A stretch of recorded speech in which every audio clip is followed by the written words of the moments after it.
Assalamualaikum warahmatullahi wabarakatuh. Selamat malam. Tacha hao? Ada hao yang jawab apa? Waalaikum. Alhamdulillah rabbil alamin wassalatu wassalamu ala asyrafil anbiya'i wal mursalin wa ala alihi wa sahbihi ajma'in. Rabbi shrah li sadri wa yassir li amri wahlul 'uqdatam min lisani yafqahu qawli.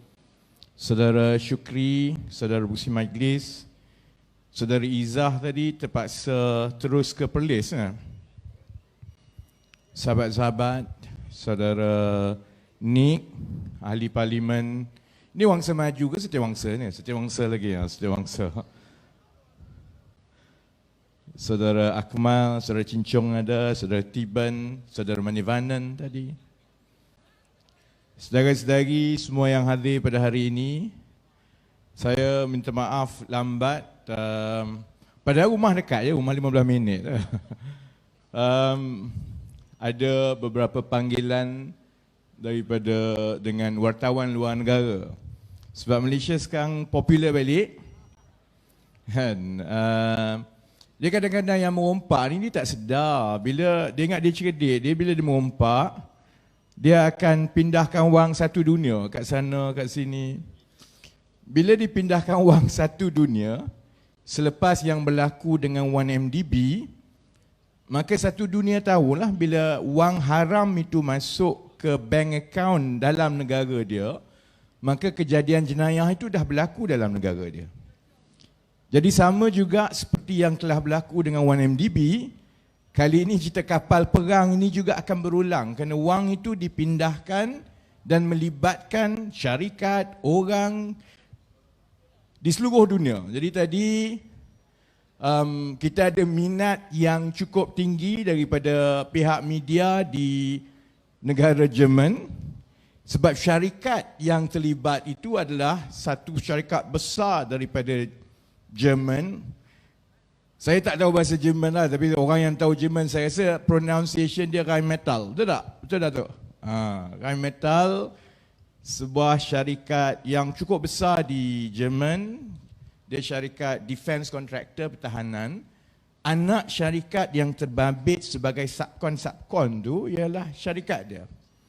Kalau di Perancis pula, memang ada siasatan yang sedang berjalan mengenai kapal selam. Dulu tak habis lagi ni, yang Skopin dulu tak habis lagi, keluar yang baru. Jadi sudah tentu ada minat daripada pihak media di Perancis untuk korek lagi. Dan salah satu watak yang terlibat, kalau dulu Jolo, sekarang ada Mat Saleh pula. Seorang Mat Saleh yang terlibat ni ialah orang Australia, jadi ada minat daripada Australia. Jadi saya tak boleh nak squeeze dekat mana. Tapi insyaAllah mereka sedang meneliti semua dokumen yang telah keluar. Dan dengan dokumen-dokumen ini dan dokumen satu lagi yang akan dikeluarkan, saya yakin mereka cukup bukti untuk mula siasat di negara masing-masing. Sebab itu kalau kerajaan sekarang ni kerajaan apa? Saya pun tak tahu. Kerajaan PAS, UMNO, Bersatu, aku pun tak tahu kerajaan PAP pun dia, kerajaan PAS pun dia. Sebab itu yang berlaku dalam UMNO sekarang ni nampak mereka sedang kucak-kacir. Sebab masing-masing nak menuding jari. Menteri-menteri yang terlibat dalam soal kapal ni, seorang sudah tentu PM kita lah, PM Facebook kita, Datuk Seri Najib. Sebab dia terlibat satu, nak tak nak dia tak boleh lari atas dua kapasiti dia kan. Yang pertama, kerana dia Menteri Kewangan masa itu. Bila Menteri Kewangan, apa pun keputusan yang dibuat di Kementerian Pertahanan, apabila ia bersabit dengan perolehan kerajaan, dia kena pergi ke perbendaraan. Dia tak boleh nak cuci tangan saja. Jadi ada keputusan, ada maklum balas yang datang daripada Kementerian Kewangan. Jadi Kementerian Kewangan dia. Yang Menteri Pertahanan, masa projek itu diluluskan, lulus ni maksudnya apabila kerajaan bagi letter of intent dan letter of award. Maksudnya surat lantikan dibuat. Memang surat lantikan dibuat dulu, Kemudian ambil masa 1-2 tahun supaya kontrak itu dapat dimuktamadkan. Yang bagi surat lantikan adalah Zahid. Keluar surat tanda tangan dia tulis apa? Sila laksana ke apa lah. Jadi Zahid pun tak boleh lari. Dan yang tanda tangan kontrak sudah tentu ialah Hishamuddin. Jadi jam UMNO sekarang kerana benda ni tak boleh dihentikan. Dia akan terus keluar dan terus keluar dan terus keluar. Mana-mana pun akan melibatkan orang tanya, habis kamu menteri kamu buat apa? Macam mana keadaan ini berlaku di bawah kawalan kamu? Baik. Dalam UMNO pula, mereka bergaduh sesama sendiri, sudah tentu. Sampai sekarang ni kita tak tahu kalau UMNO Barisan Nasional masuk pilihan raya sebab dia yakin menang tiap-tiap hari ratik pilihan raya ni kan. Kalau pilihan raya menang UMNO Barisan Nasional, agaknya siapa Perdana Menteri? Dulu dia action gila. Bila kita nak masuk pilihan raya sebelum ini, dia kata, Pakatan kamu nak menang, siapa Perdana Menteri? Sekarang kita tanya dia balik. Siapa sebenarnya calon Perdana Menteri UMNO Barisan Nasional ni? Najib pun nak. Najib masih lagi nak jadi Perdana Menteri. Dia yakin dia boleh jadi Perdana Menteri balik. Zahid pun nak. Habis yang Perdana Menteri yang sekarang ni, Ismail Sabri, takkan dia tak nak, ya tak? Itu belum ada lagi Hisham. Hisham pun nak juga. Jadi sama dia 4-5 orang ni semua nak jadi calon Perdana Menteri. Semua ada pengikut, semua ada macai, semua ada kaki bodek masing-masing. Jadi ini dilihat sebagai peluang untuk saling tembak-menembak. Orang sibuk cerita kapal perang tak siap. Kalau kita perang mati kita, dia guna isu kapal perang ni untuk tembak-menembak sama dia. Sebab itu saudara-saudari, saya ini seronok jadi kita duduk kat tepi, kita tepuk tangan, biar ditembak sama sendiri. Itu juga ingatan saya kepada kawan-kawan dalam pakatan. Sekarang barulah, betul lah rekod ada 22 bulan jadi kerajaan kan. Kalau jadi kerajaan balik, kamu jadi kerajaan, jangan buat sial. Jangan buat sial. Sebab kalau buat sial, ada orang jadi sakau duit semua, orang akan jumpa. Bila orang akan jumpa, kamu nak tutup macam mana? Tuduh orang itu, tuduh orang ini. Kalau tak pernah merasa, jangan cuba-cuba merasa. Tengok apa jadi kepada UMNO Barisan Nasional sekarang. Kucar kacir. Sebab Ismail Sabri sekarang rasa, oh baguslah. Dia dah tengok apa yang berlaku dekat Johor. Johor nak masuk pilihan raya, janjikan Datuk Hasni jadi Menteri Besar. Menteri Besar yang sebelum itu dijanjikan. UMNO macam itulah. Order Hasni dapat siapa? Aku pun tak tahu nama dia, budak sangat lagi. Kan nama dia On.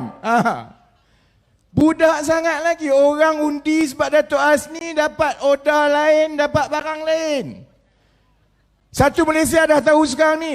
Apatah lagi dalam UMNO. Dalam UMNO lagi tahulah. Ismail Sabri tahu walaupun UMNO dah umumkan bahawa calon Perdana Menteri adalah Ismail Sabri, dia tahu kalau datang daripada mulut Najib dengan mulut Zahid, tak payahlah kau percaya, bodoh kau. Dia dah kena dulu, dia dah tahu ni kalau aku bubar pilihan raya, ikut Najib dengan Zahid sebab dua orang ni supaya pilihan raya sebelum dia kena masuk ke dalam. Kalau betul menang, Ismail Sabri pun tak tentu jadi Perdana Menteri. Malah kita tak tahu sama Najib dengan Zahid nanti Tok Mat. Tok Mat memang tak dapat lah. Tok Mat tak payah fikir lah. Ni Najib dengan Zahid ni dia duk sibuk fikir. Sebab itu saya duk tengok tiap-tiap hari UMNO. Yang kesian UMNO macai kat bawah ni lah. Tiap-tiap hari duk ulang ni konon. Undi UMNO Barisan Nasional negara stabil. Stabil kepala hutang kau. Dia yang duit dia curi itu satu hal dah tak stabil. Ini sama kamu pun duk sibuk percakaran ni. Kalau UMNO Barisan Nasional boleh tak nak masuk pilihan raya nak lawan kita yang kita dah mula ni, saya minta satu je lah. Boleh tolong namakan seorang calon Perdana Menteri yang kita tahu kamu tak tipu. Jangan sebut Ismail Sabri, tapi Najib pun nak, Zahid pun nak. Sebab itu bila timbul cerita LCS ni, jam dia orang. Sebab sudah tentulah Perdana Menteri akan rasa, ini peluang yang baik untuk aku tembak Zahid dengan Najib. Saudara-saudari, saya duk dedahkan soal skandal ni dah 11-12 tahun dah. Daripada saya tak kahwin sampai saya kahwin, ada anak, sampai sekarang daripada tak gemuk mana jadi gemuk gila, lepas tu kurus, gemuk balik sekarang. Saya dah lama sangat, saya perhatikan satu benda yang saya perhati paling berbeza kali ni tau. Saya tak tahu media banyak mana dekat sini lah. Selalunya bila saya dedahkan sesuatu skandal ni, media cukup takut nak laporkan. Sebab dia kena saman, nanti pihak berkuasa datang tangkap. Kalau Malaysia kini pun takut, yang portal-portal tu semua takut lah, tak payah kata lah. Minta telefon tanya macam-macam. Kalau yang berita harian, utusan dan yang sewaktu dengannya tu, lagilah takut, faham lah, memang tak tulis langsung lah. Selalunya dia akan putar balik untuk jawab lah. Saudara-saudari tahu, saya perhati ni 1 bulan ni. Soal kapal ni, agak-agaklah media mana yang paling rancak sekali laporkan setiap satu perkataan yang saya sebut. Berita harian lagi, utusan, NST, The Star. Saudara-saudari, kita bukan baru hidup 2-3 hari lepas. Kita dah hidup lama. Maksudnya itu petanda ada pertembungan besar di dalam UMNO Barisan Nasional, kerana akhbar-akhbar dan media-media perdana ini dia ikut arahan dan juga signal daripada Putrajaya. Kalau Putrajaya kata jangan kamu pergi dekat, dia tak pergi dekat. Yang ini maknanya apa dia? Putrajaya kata tolonglah laporkan setiap satu perkataan yang Rafizi sebut. Itu yang tiap-tiap. Saya belum sebut perkataan Rosmah pun lagi. Padam dah. Sebab itu saya tengok kan, kalau media-media lain, yang media-media internet semua ni, bila dia lapor tu, dia tak ambil semualah, dia tulis, dia olah semua. Saya ucap terima kasih dan tahniah kawan-kawan saya daripada media perdana, sebab laporan itu memang sebijik-sebijik, ambil copy and paste saja. Dia tak ada padam dah kali ini.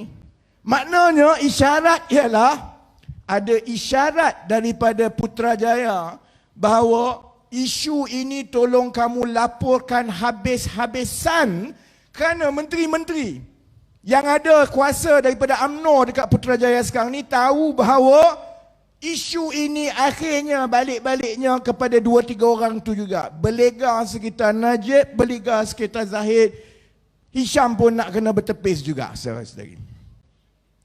Sebab itu, sebelum ini ramai orang tanya, ni kalau pilihan raya ni macam mana? UMNO Barisan Nasional cukup yakin sekarang ni. Saya kalau yang UMNO tu yakin, saya faham lah. Saya paling lawak tengok yang geng-geng MCA dengan MIC ni. Tak malu ke kau? Sokongan tak ada, masuk kampung kena baling dengan orang Cina dengan orang India. Tapi sebab dia rasa UMNO akan menang, dia pun menumpang sekali. Dia lebih-lebih yang cium tangan Najib dengan Zahid tu. Mereka yakin, dia kata kalau panggil pilihan raya akan menang. Saya tak katalah Pakatan Harapan dan Keadilan ni cukup kuat. Kita mengaku memang dulu kita lemah. Tapi pada masa yang sama, parti-parti politik saya nak ingatkan, jangan kita lupa perasaan rakyat dekat bawah. UMNO mungkin rasa dia hebat. UMNO rasa dia menang di Melaka, dia menang di Johor. Kalau panggil pilihan raya bila-bila masa dia akan menang besar. Itu rasa dia. Rasa rakyat lain. Sebab rakyat tak hidup dengan gaji 100,000 lebih. Ada orang beritahu saya, bukan presiden lah, timbalan presiden MIC, Datuk Saravanan. No. Saya kadang-kadang, saya muda-muda dulu adalah uncle aunty yang anak sama kelas dengan saya, sekali-sekali saya pergilah. Umur dah dekat 80 tahun, kesian dia sendiri bawa apa ni? Bawa air, lepas tu dia sendiri basuh pinggan kat rumah. Saya tanya sebab apa ni macam ni? Mana? Dulu pembantu rumah ada. Dia kata sekarang ni kalau Najib ke, Ismail Sabri ke rasa dia paling berkuasa dekat Malaysia, bohong lah. Orang paling berkuasa dekat Malaysia ialah M. Saravanan. Dia punya pasal permit pekerja luar ni, amah semua ni tak boleh masuk. Habis orang semua tak ada pembantu rumah. Sampai yang umur 80-90 tahun pun kena buat kerja sendiri sekarang. Sembang adalah orang beritahu. YB tahu tak? Agak-agak lah kalau ikut gaji menteri biasa, agak-agak berapa? Saya ingat dulu kalau ikut akta gaji menteri ni dan 20-30 ribu je. Dia kata tak betul. Gaji menteri seorang-seorang ni 100 ribu sebenarnya. Itu yang belum dia sakau lagi. Itu gaji yang dia memang betul-betul dapat. 100 ribu. Dan ura-ura. Ini kalau Saravanan dengar, kamu jawab lah. Ura-ura yang paling mahal sekali sebenarnya Saravanan. RM140,000 sebulan. RM140,000 sebulan kau. Sebab itu dia tak sedar. Dulu saya beritahu Mak Maslan. Ni anak manusia paling cerdik daripada UMNO dulu. Korang dah lupa. Kesian kat dia. Dia masih lagi cerdik tau. Dulu saya beritahu kat Mak Maslan dekat Parlimen. Sebab gaya dia bentang GST semua ni macam rakyat ni tak faham. Saya kata kat dia, kamu tak faham. Kau memanglah takkan terasa. Minyak naik ke, GST cukai naik sikit harga barang. Kau tak terasa sebab mana kau pernah bayar. Minyak orang bayar, rumah semua percuma. Lepas tu kalau pergi makan, kalau kau nak bayar pun tukang bodek ramai tolong bayar. Kau tak pernah terasa bayar. Sebab itu duit tu tak rasa keluar. Kau pun tak faham. Sekat RM10-20 ni bagi kau tisu saja. Orang biasa, harga barang dalam tempoh 1 tahun yang lepas, harga barang biasa tu paling kurang, kalau roti daripada 3 naik RM4 lah. Tanya menteri-menteri kata, alah RM1 pun nak bising ke? Kau gila RM1 tu, naik 33% tau. 33% daripada RM3 ke RM4, maksudnya harga roti naik 33%. Kalau nak faham apa maksud harga roti naik 33%, korang pernah dapat naik gaji 33% 1 tahun? Pernah dapat?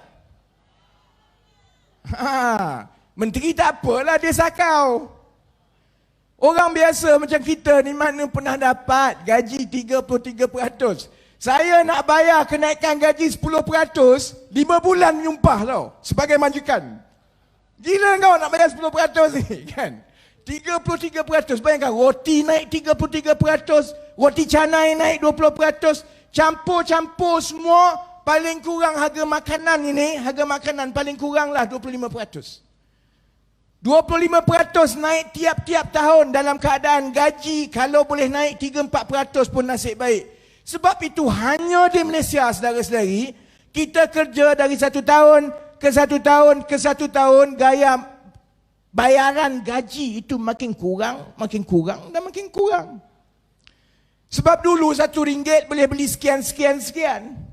Dengan harga barang naik, inflasi semua, tahun depan RM1 jadi makin sikit. Saya ingat masa saya kat sekolah lah dulu, ni ada cerita macam mana saya mula-mula faham pasal inflasi ni. Bukan sebab belajar dekat universiti. Belajar dekat Malay College dulu. Sekolah dulu asrama. Kita ada cafeteria. Adalah makcik ni. Makcik, jadi orang beli nasi daripada dia. Nasi tu RM1 lah. RM1 tu dapatlah nasi sikit, ayam dia masak kicap sikit kan. Jadi orang belilah, lakulah nasi RM1 dia ni kan. Lepas tu adalah malaun gila yang nak makan lebih. Dia kata, makcik, boleh tak saya nak nasi RM1.50 tak? RM1.50 supaya nasi saya lebih. Makcik tu cerdik macam UMNO. Makcik tu cerdik. Dia kata, okey, lepas ni ada nasi RM1.50, ada nasi RM1. Cuma kita orang perasan, celaka punya makcik ni, nasi RM1.50 tu, Dia sama banyak dengan nasi RM1 dulu. Nasi RM1 tinggal separuh. Lepas tu lama-lama, tak sampai 3-4 bulan, ada lagi malaun kata RM1.50 ni tak banyak lah. Nasi RM2 makcik. Nasi RM2, dia kekal dengan yang nasi RM1 6 bulan lepas tu. Banyak tu je. Yang nasi RM1.50 tu makin ciput, yang nasi RM1 tu makin sikit selagi. Itulah gaji kita tiap-tiap tahun. Kita dapat gaji, harga barang naik, maksudnya kuasa beli kita, kalau dulu gaji kita RM3,000 boleh beli sekian, 3-4 tahun akan datang, yang dulu kita boleh beli itu semua kita tak boleh beli dah. Sebab itu saya beritahu menteri, kamu jangan yakin sangat UMNO Barisan Nasional boleh menang. Sebabnya ialah rakyat dekat bawah ni tahu kehidupannya susah. Sebab itu kalau saya tegur kawan-kawan yang kadang-kadang beritahu kat orang muda ni, janganlah bising sangat pasal gaji, dapat kerja pun cukup baik lah. Sebab kita kena faham, kalau zaman saya keluar universiti dulu, lebih kurang 25 tahun dulu, 24 tahun dulu, saya keluar universiti, engineer gaji RM2,500. Dulu, tahun 1999, RM2,500. Sekarang, keluar universiti engineer, RM2,500 tu dah kira okey lah. Ada engineer yang gaji RM2,200, ada yang RM1,800, ada RM2,000. Sedangkan 25 tahun dulu, RM2,500 tu banyak.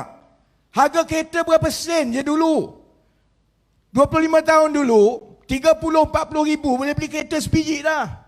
Sekarang boleh lah, tapi lah kau jadi King Myvi lah. Kalau yang nak beli kereta yang okey sikit tu tak boleh lah. Jadi sebab itu, UMNO Barisan Nasional sekarang ni, biar dia yakin, biar dia lalai, sebabnya ialah kerana bila kita tanya rakyat biasa, rakyat marah sebenarnya. Ismail Sabri sekarang ni ada masalah besar. Masalah besar dia ialah kerana Najib dengan Zahid, dengan UMNO tengah tekan dia supaya bubar parlimen untuk panggil pilihan raya. Dia tengah bersilat tak nak bagi ni tak. Baru-baru ini dia buat kenyataan, dia kata dia hanya akan panggil pilihan raya kalau culaan wanita-wanita UMNO ini menunjukkan UMNO boleh menang. Saya masa tu lega, baguslah. Cerdik juga Ismail Sabri ni rupanya. Sebab dia tak payah tunggu wanita UMNO, saudara-saudari. Ini malam ini dekat Wangsa Maju, dekat Setiawangsa, saya nak beritahu kepada Datuk Seri Ismail Sabri, kalau Datuk Seri Ismail Sabri nak tunggu, nak panggil pilihan raya bila UMNO Barisan Nasional boleh menang, saya rasa tahun depan pun tak boleh panggil, saudara-saudari. Sebab kalau tanya orang biasa ni, yang terbaru, saya memanglah duk cek tiap-tiap bulan tengok orang suka ke tidak, orang okey ke tidak. Sepanjang saya mula semak sentimen rakyat daripada 2016, saya nak sebut dan maklumkan bahawa bulan lepas, bulan Julai adalah sentimen yang paling rendah pandangan rakyat terhadap keadaan ekonomi hidup dia. Zaman Najib dulu, bila Najib jatuh Mei 2018, bila kita tanya kepada pengundi-pengundi, adakah anda berpuas hati dengan keadaan ekonomi sekarang? Keadaannya 65-35. 65% kata tak puas hati, 35% kata puas hati. Dan keadaannya bila mengundi lebih kurang macam itulah. 65% mengundi bukan UMNO Barisan Nasional, UMNO Barisan Nasional dapat 35%. Itu yang Najib kalah 2018. Jadi Ismail Sabri cerdik sikit. Dia kata kita kena tengok dulu keadaan di bawah nak pergi pilihan raya ni. Saya boleh sebut awal-awal, setakat 31 Julai 2022, soalan yang sama kita tanya, adakah anda berpuas hati dengan sentimen keadaan ekonomi kehidupan anda sekarang? Jawapan dia hanya 20% yang kata dia berpuas hati. 80% tak puas hati, saudara-saudari. Korang pergi tepuk pula orang tengah susah lah. Orang tengah susah. Sebab itu, saudara-saudari, saya daripada awal lagi beritahu. Kepada orang yang menonton di luar, kepada orang yang rasa saya benci dengan UMNO Barisan Nasional ni, saya tahu dia sakau duit. Tapi saya juga tak suka dengan Pakatan Harapan, keadilan semua ni lemah. Kamu buat apa? Saya minta satu saja. Hari ini kita bermula sedara-sedari. Yalah, kita dah mula lah. Tapi hari ini terak jalan. Hari ini terak jalan sedara-sedari. Bagi kami 1-2 bulan daripada sekarang, insya-Allah bulan 10, bulan 11, kalau Ismail Sabri panggil pilihan raya, kita akan bersedia dan insya-Allah kita boleh bagi saingan yang terbaik. Sebab itu saya tengok sekarang Perdana Menteri Facebook lah, Perdana Menteri Facebook, kalau tengok Najib pun sekarang macam dah letak jawatan. Nak panggil dia PM Facebook pun tak boleh dah sekarang. Sebab sebelum ini, dengan gaya dia lantik diri dia PM Facebook. Jadi bila dia lantik diri dia PM Facebook, yalah dia kena bentang rancangan lah. Dia kena bentang. Kalau Perdana Menteri jadi Perdana Menteri Putrajaya, kena bentang nak buat apa, dia pun bentang lah. Dengan sombong dan bongkak, dia boleh bentang kepada ketua Convention Wanita, UMNO, BN semua. Dia kata, tengok saya ni. Saya, kalau di semua isu di Facebook, saya takkan bagi masa kepada pembangkang lebih daripada 3 jam. 3 jam saja saya akan jawab. Memanglah Perdana Menteri Facebook terhebat dunia macam tu hebat. Aku pun tak terbuat. Gila. 3 jam sekali nak kena jawab ni. Saya pun tiap-tiap hari pun tengoklah, macam juga kita nilai prestasi Perdana Menteri Datuk Seri Ismail Sabri, kita juga kena nilai prestasi PM Facebook kita. Jadi tiap-tiap hari saya cek lah. Oh, kalau macam ni rupanya PM dah letak jawatan lah, PM Facebook dah letak jawatan. Sebab apa? Saya tengok kali terakhir dia jawab apa saya sebut lebih kurang seminggu lepas. Koyak dah KPI dia ni. Hancur lebur dah. Saya pasti budak-budak FB admin dia lah. Najib ni lain kali nasihat, kalau terlepas penjara Datuk Seri Najib, insya-Allah tak lepas lah. Tapi kalau terlepas penjara, nasihat saya, lain kali tulis sendiri. Buat sendiri. Kamu bayar budak tak apa-apa jadi FB admin. Jadi macam ni lah. Kalau tengoknya, Najib sebelum ini yakin dia boleh putar belik semua. Dia troll orang, dia kutuk orang. Saya kenal lah Najib. Najib tu ada kelas lah sikit sebenarnya. Itu semua bukan ayat dia pun. Itu bukan pemikiran dia pun. Lagipun Najib ni kita tahu, walaupun dia Perdana Menteri, dekat Facebook, saudara-saudari pun tahu kalau dia masuk mahkamah, dia blur gila. Dia pun memang bukan jenis ceramah macam kita, jenis yang cari isu dah. Dia ni adalah anak bangsawan. Jadi sebab itu, kalau tengok kepada UMNO Barisan Nasional, saya nak beritahu kepada yang menonton dekat luar, yang hadir pada hari ini, yang rasa, oh habislah kita kalau masuk pilihan raya ni, Najib datang balik, UMNO datang balik.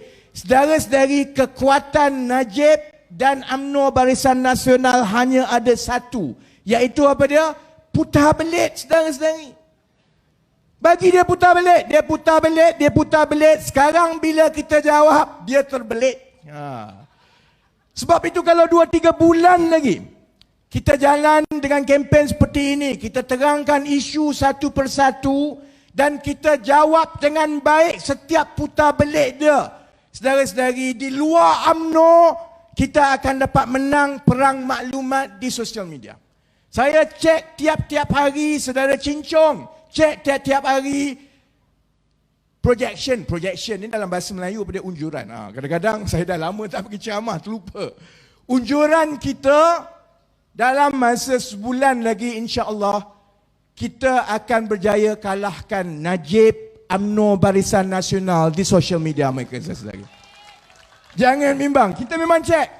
Kita tak syok sendiri cek, tapi kena buat kerja lah. Jadi insya-Allah, maksudnya selain daripada Perdana Menteri FB ni letak jawatan, FB dia pun insya-Allah akan makin turun pengaruh dia sedikit demi sedikit demi sedikit. Di dalam UMNO, mereka akan terus bergolak.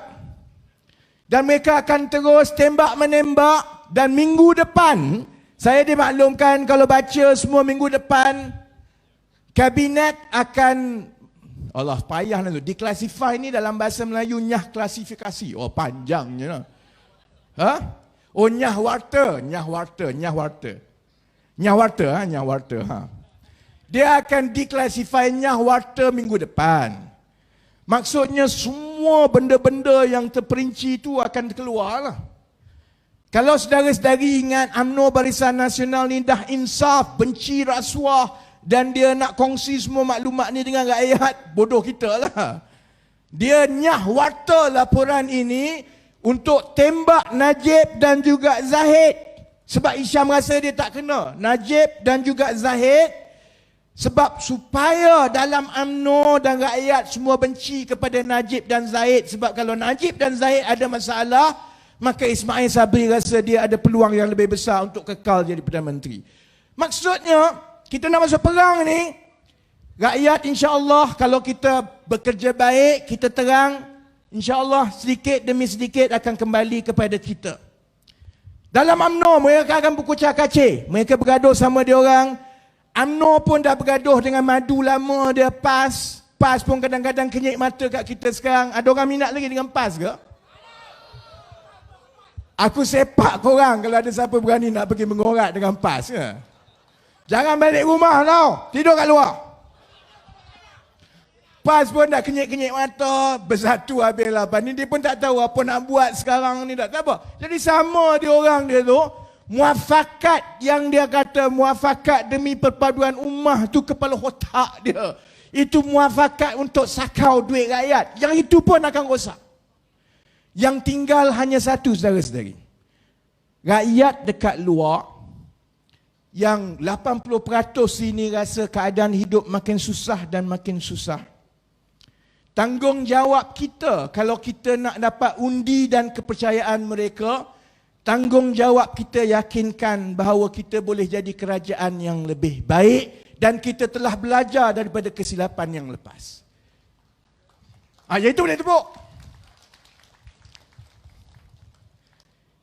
Sebab itu kalau kita tengok keadaan yang berlaku sekarang, LCS ni bukan cerita baru.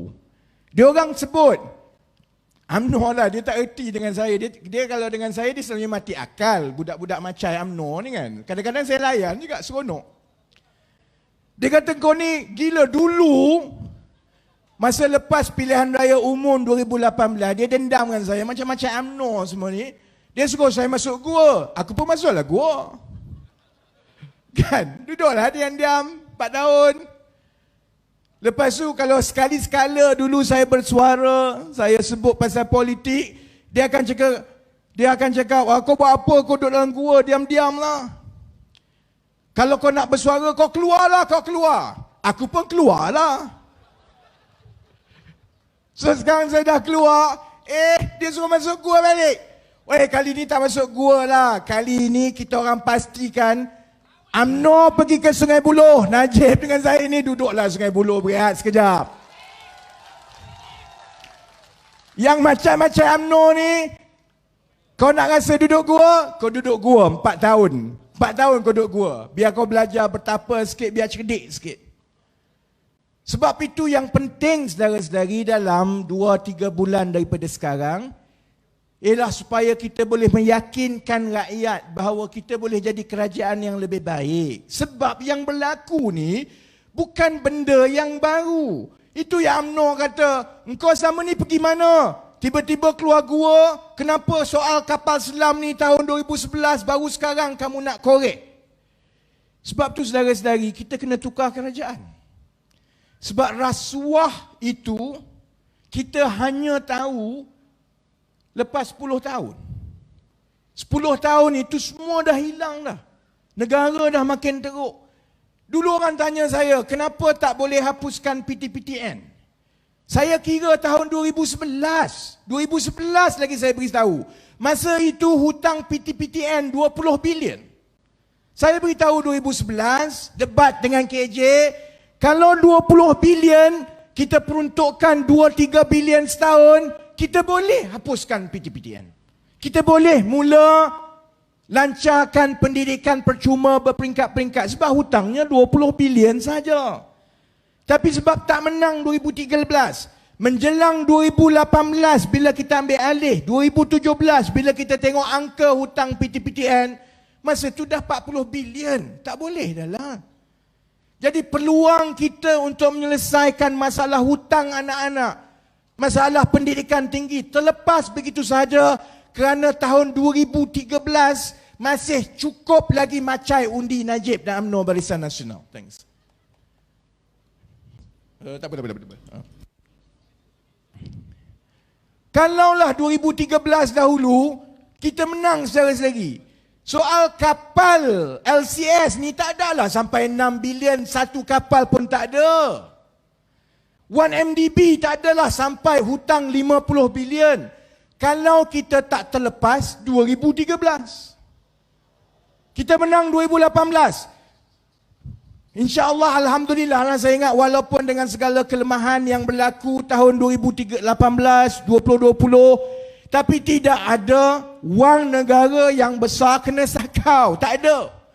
Kita habiskan masa untuk selesaikan, tapi tak ada satu skandal besar pun yang curi duit rakyat. Yang kita jumpa sekarang ini ialah yang zaman Najib 10-11 tahun lepas. Cari jumpa. Sebab itu kalau orang tanya kepada saya, berbaloi ke tidak? Sebab saya pernah rasa perasaan macam saudara-saudari. Saya dah cuba yang terbaik, aku dah bagi segala yang terbaik, dah bagi peluang kepada kawan-kawan untuk jadi kerajaan. Saya memang kecewa, betul. Bukan kecewa sebab semua tak boleh dibuat. Saya rasa sepatutnya kita cuba yang lebih baik.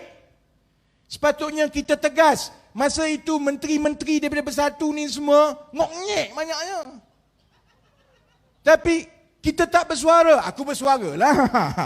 Yang kawan-kawan yang lain tu duduk diam je, kamu tak tegur. Bila ada menteri daripada Bersatu nak buat kereta terbang, tak ada orang tegur. Kamu tak bincang kat kabinet ke? Memang betul saya kecewa. Dan memang betul 4 tahun saya kata ikut suka kamu lah. Aku dah buat tanggungjawab aku. Saya ada hidup saya ada syarikat saya ada budak-budak saya nak jaga. Saya lebih baik cuba bagi kehidupan yang lebih baik kepada staf. Bila keluar cerita kapal timbul ni, kalau kita bagi UMNO Barisan Nasional menang sekali lagi, kalau kita tak buat yang terbaik, dalam keadaan rakyat tahu bahawa kerajaan ni kerajaan sakau, parti ni parti sakau ni. Kalau kita menang balik PRU 16, saudara-saudari, kita bukan jumpa masalah kapal. Segala jenis masalah kita jumpa. Kapal yang hilang kita jumpa, cerita kereta, entah apa-apa lepas ini, saudara-saudari. Kalau kita bising pasal peruntukan 6 bilion ini hilang, kalau UMNO Barisan Nasional balik semula tahun depan tahun ini, 5 tahun lagi entah-entah kita jumpa 20-30 bilion segala jenis projek. Apa lagi dia nak buat lepas ini?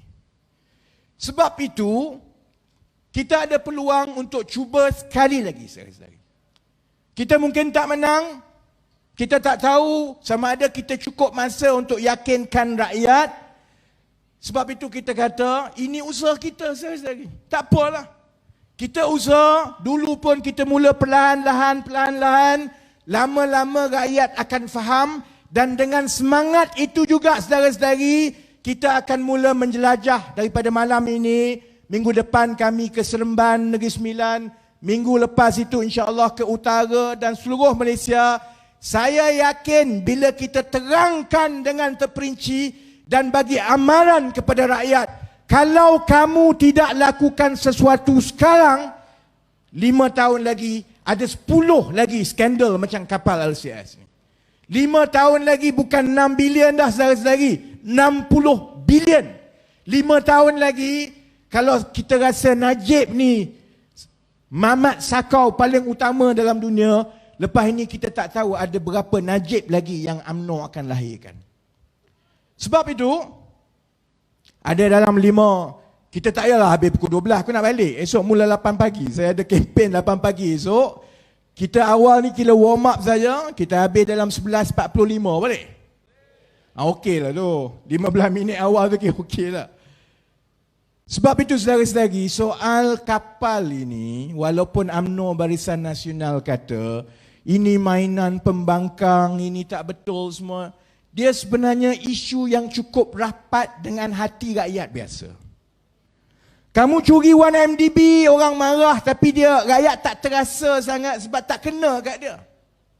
Kamu buat projek-projek besar, ini semua yang rakyat tak nampak. Tapi kamu ambil duit tentera, saudara-saudari, orang Melayu faham apa sebenarnya. Tentera yang tak cukup, yang bersara sebelum cukup tempoh untuk pencen. Lama mana dia minta pencen? Tak dapat. Kalau dengan tentera pesara biasa, dan Pak Mentua saya pesara tentera. Kalau dengan orang biasa pesara tentera ni, kerajaan nak fikir, nak bagi 200-300 bulan pun bertahun-tahun, tak selesai. Dahlah kamu tak ambil tahu kebajikan dia. Lepas tu untuk anak-anak yang baru tentera ni kan, yang jadi kelasi kapal, yang jadi tentera, yang dalam TLDM, kamu nak suruh dia bersedia mempertaruhkan nyawa dia untuk negara. Orang lain sekarang kapal, negara-negara lain selalu ada dekat perairan kita. Kalau jadi apa-apa kita kena bersedia. Tapi kamu nak suruh dia pergi perang, kapal pun tak ada, saudara-saudari. Kita mungkin ketawa sama kita sebab kita orang bandar. Bayangkan kalau saudara-saudari duduk dekat Lubuk Merbau, dekat Padang Rengah kawasan Nazri Aziz. Anak dia 3 orang semua dalam TLDM. Dia dapat tahu anak aku, kau nak suruh pergi perang, kapal pun tak ada. Saudara-saudari, memang dia menusuk kalbu. Orang kampung faham soal kapal ini. Tanya Datuk Daniel dulu, dia Laksmana TLDM. Dia tahu budak-budak kelasi kapal.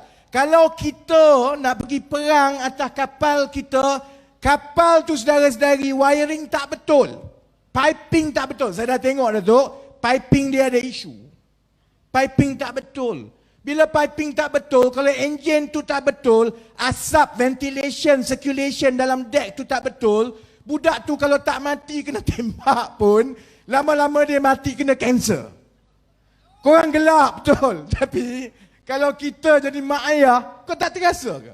Anak aku dah lah gaji tak seberapa, dah lah lepas tu tak ada pencen, dah lah mempertaruhkan nyawa untuk negara. Kamu bagi kapal dia yang ventilation, kalau tengok kepada drawing, engineer drawing sekarang, ventilation dia ada masalah yang mungkin akan menimbulkan risiko kesihatan kemudian. Lama-lama, TLDM masalah tak cukup kelasi bukan sebab mati berperang. Sebab apa? Batuk. Itu yang berlaku, yang akan berlaku saudara-saudari. Sebab dia pakai tangkap muat. Kontraktor tu, kontraktor ni pasang tu ikut suka. Oi, pasang kapal ni ingat macam anak saya pasang Lego ke?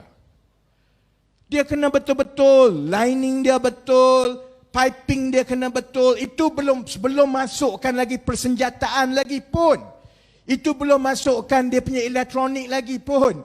Bayangkan kita belum apa-apa lagi, kita dah ada masalah dengan integriti kapal. Sebab welding tak betul, pasang tak betul dan lain-lain. Itu yang berlaku sekarang. Dan yang paling sakit hati kalau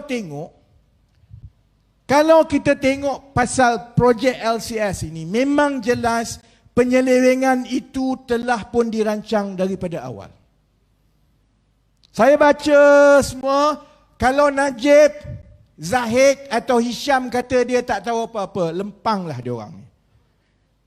Kalau kat sekolah dulu, ada orang macam ni, dia dah buat salah semua, dia kata dia tak tahu apa-apa, aku memang lempang kat sekolah dulu.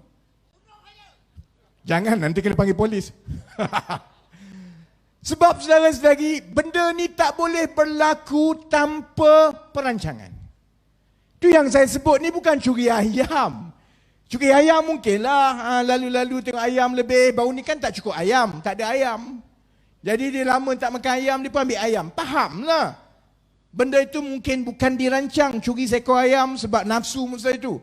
Ini dirancang bila kita tengok lapis demi lapis demi lapis syarikat subkontraktor.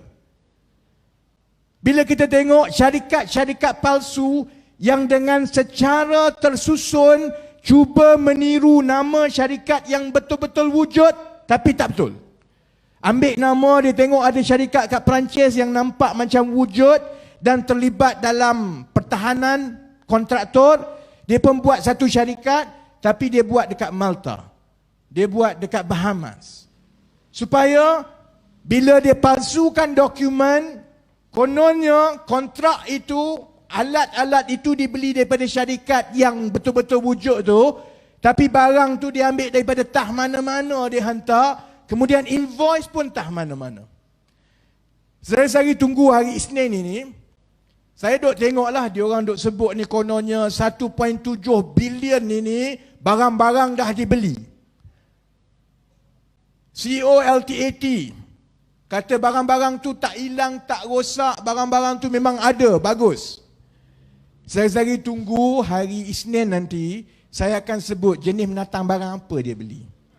Tak ada kena-mengena pun dengan perang saudara-saudari. Dia beli barang kedai mamak kat tepi tu boleh jual. Tapi bila beli supply kepada kapal, yang patut kalau beli dekat luar RM5, jadi RM500 lah dia supply. Dia supply barang-barang yang tak ada kena-mengena dengan pertahanan negara pun. Yang 1.7 bilion itu termasuklah barang-barang gila yang kita boleh beli daripada 7-Eleven. Macam tu kita semua boleh bekalkan barang kepada kapal perang kerajaan lah. Sebab itu saya kata semua ini telah dibuat secara terancang. Kemudian wang dimasukkan yang patut bayar sana, bayar sini. Dan semua apabila melibatkan syarikat offshore, luar pesisir pantai. Saya tahu tak, orang yang menonton ni kenapa masalah offshore ni? Kalau saya cari money trail, saya cuba nak bongkar, pup jumpa offshore, aku mampus. Saya tak boleh buat apa dah lepas tu. Tak ada orang, tak ada kerajaan dalam dunia ni boleh buat apa-apa bila wang itu dipindahkan ke syarikat offshore. Sebab syarikat offshore ni dibuat di negara-negara yang undang-undangnya menjamin 100% kerahsiaan. Jadi dia guna senang lah. Dia ambil nama Akmal, letak nama Akmal kat situ. Dan syarikat offshore, undang-undang dia juga membenarkan bahawa pemilik sebenar syarikat itu tidak semestinya orang yang namanya ada di syarikat itu.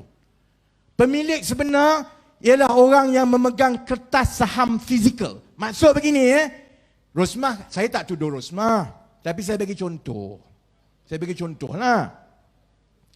Katakanlah Rosmah ada kawan dia, tak tahulah apa nama kawan Rosmah noh. Syarizat. Kan Ustaz? Katakanlah Rosmah, ni tak ada kena-mengena dengan hidup yang mati lah. Bagi contoh, nak ajar macam mana offshore, syarikat offshore ni, kenapa dia jadi tempat yang paling bahaya untuk curi duit rakyat. Katakanlah adalah seorang nama Rosmah. Dia pun buka syarikat offshore satu.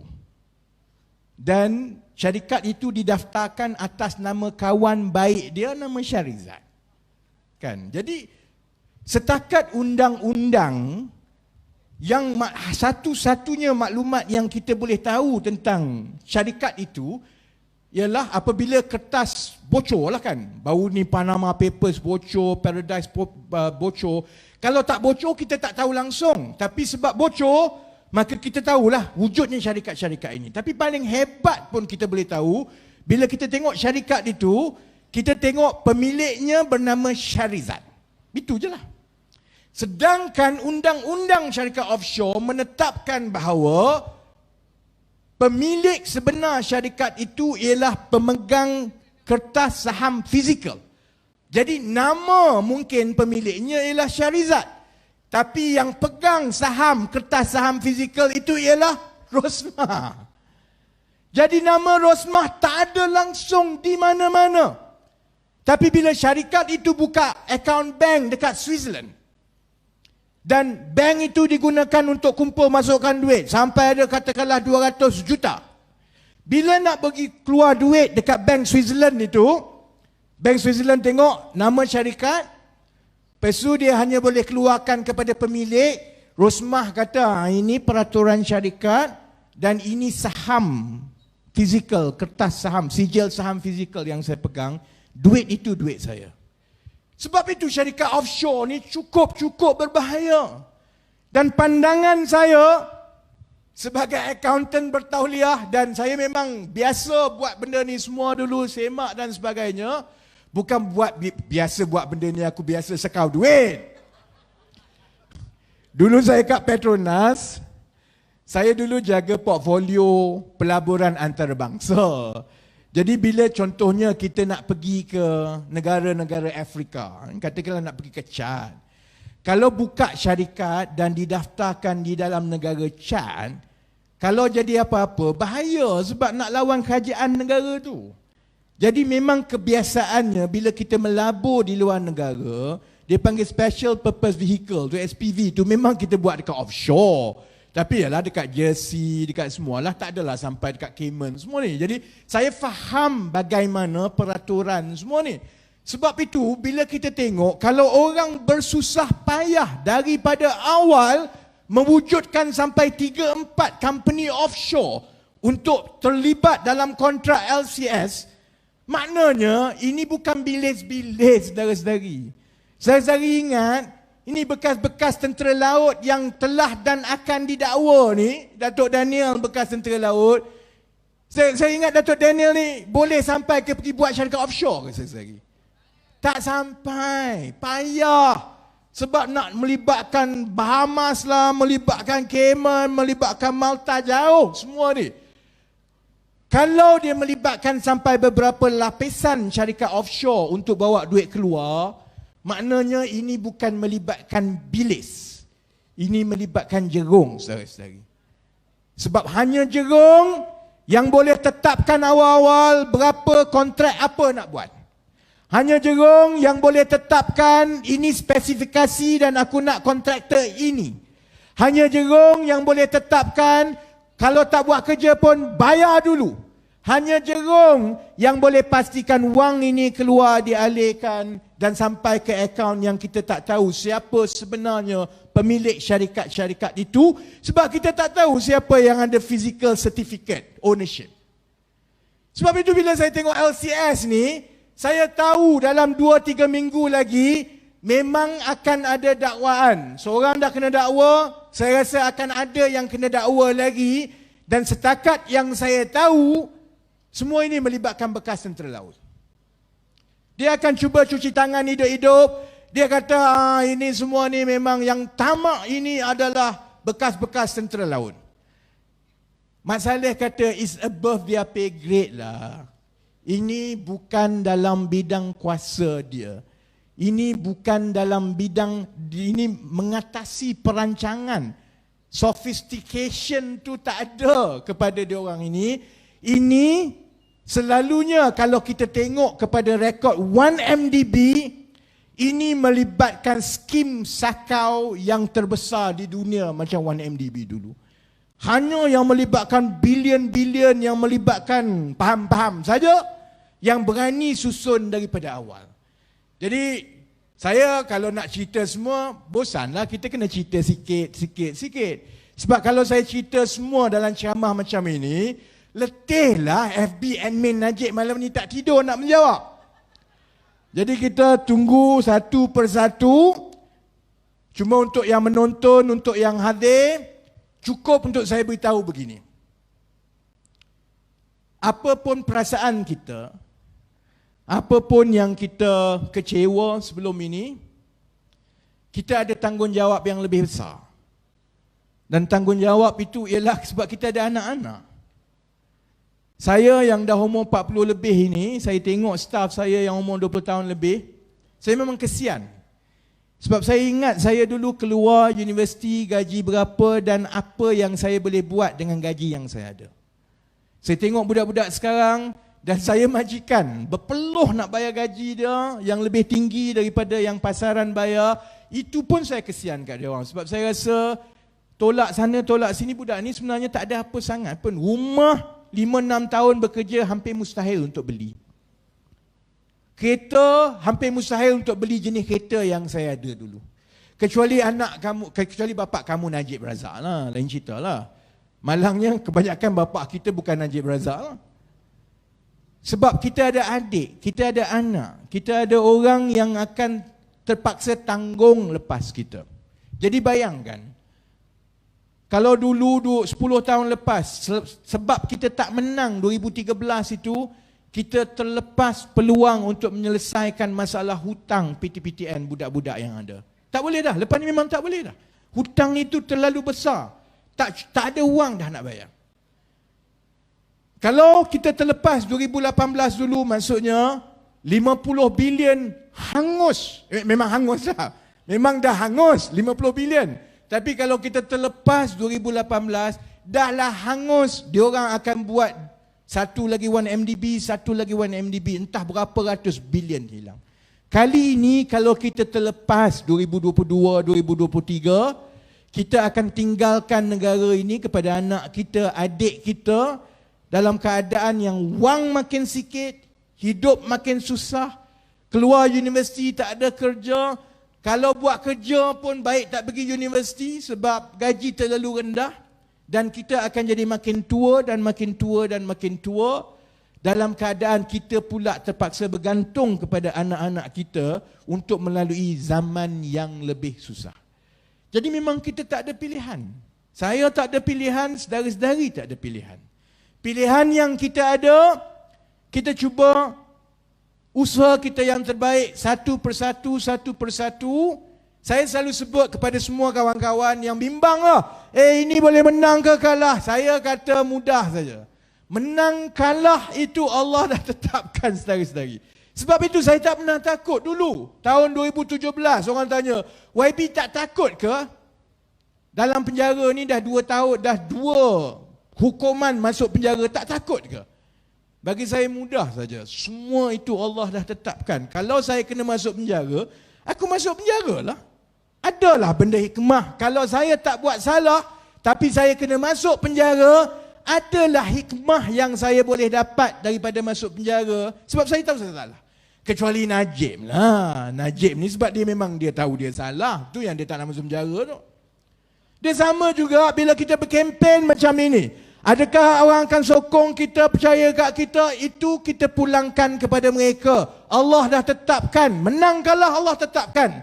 Tapi tanggungjawab kita untuk kita cuba yakinkan dan pastikan jangan bagi UMNO Barisan Nasional menang dan kembali berkuasa, saudara-saudari. Sebab itu, insya-Allah kita akan mula. Saya minta semua tiap-tiap hari Sabtu, Ahad, jangan lupa tonton di kawasan-kawasan lain. Tunggu kami sampai daripada 1 minggu ke 1 minggu. Insya-Allah doa kita, saya yakin rakyat Malaysia ni ramai yang cerdik. Biar Najib ingat rakyat ni bodoh dan dia boleh perbodohkan di Facebook dia, yang itu tak ramai, saudara-saudari. Lebih ramai rakyat kita yang cerdik, dan bila kita mula bergerak, kita terang, insya-Allah. InsyaAllah saya rasa kalau Datuk Seri Ismail Sabri panggil pilihan raya, kita akan bersedia sebaik-baiknya dan kita akan pertahankan wilayah dan Selangor, insyaAllah. Kita akan pertahankan Negeri Sembilan. Kita akan pertahankan Pulau Pinang. Dan insyaAllah kita akan pertahankan kerusi-kerusi parlimen kita daripada Johor sampai ke Perlis. Kita cuba buat supaya kita bangkit di Kelantan, Terengganu, Pahang, Sabah dan Sarawak. Yang paling penting, kita pastikan UMNO Barisan Nasional tidak sakau duit rakyat sekali lagi. Boleh? Jadi terima kasih. Saya sudahi dengan wabillahi taufiq wal hidayah. Wassalamualaikum warahmatullahi wabarakatuh. Sese, nandri manakam. Terima kasih.